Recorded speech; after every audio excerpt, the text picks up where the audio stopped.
ਪਾਕਿਸਤਾਨ ਔਰ ਭਾਰਤ ਵਿਚਕਾਰ ਸ਼ੁਰੂ ਹੋਈ ਲੜਾਈ ਨੂੰ ਲਗਭਗ 24 ਘੰਟੇ ਬੀਤ ਚੁੱਕੇ ਨੇ ਔਰ ਪਾਕਿਸਤਾਨ ਵਾਲੇ ਪਾਸਿਓਂ ਇਹ ਤਸਦੀਕ ਕੀਤੀ ਗਈ ਹੈ ਕਿ ਉੱਥੇ ਇਸ ਲੜਾਈ ਦੌਰਾਨ 31 ਹਲਾਕਤਾਂ ਤੋਂ ਬਾਅਦ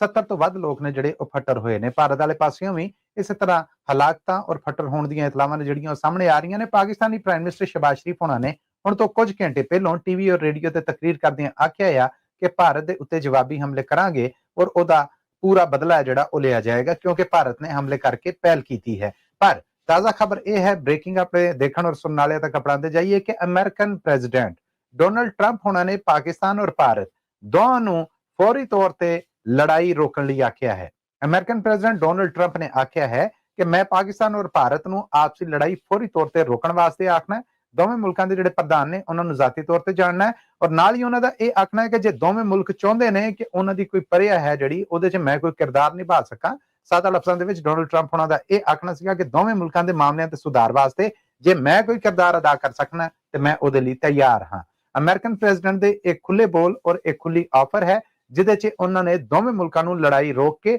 ਆਪਸੀ ਮਾਮਲੇ ਨੇ ਜਿਹੜੇ ਉਹਨਾਂ ਨੂੰ ਗੱਲਬਾਤ ਦੇ ਨਾਲ ਸੁਧਾਰਨ ਲਈ ਆਖਿਆ ਔਰ ਆਖਿਆ ਕਿ ਇਸ ਗੱਲਬਾਤ ਦੇ ਵਿੱਚ ਜੇ ਦੋਵੇਂ ਮੁਲਕ ਚਾਹੁੰਦੇ ਨੇ ਕਿ ਮੈਂ ਕੋਈ ਕਿਰਦਾਰ ਅਦਾ ਕਰ ਸਕਾਂ ਤੇ ਮੈਂ ਉਹਦੇ ਲਈ ਬਿਲਕੁਲ ਤਿਆਰ ਹਾਂ, ਪਰ ਲੜਾਈ ਫੌਰੀ ਤੌਰ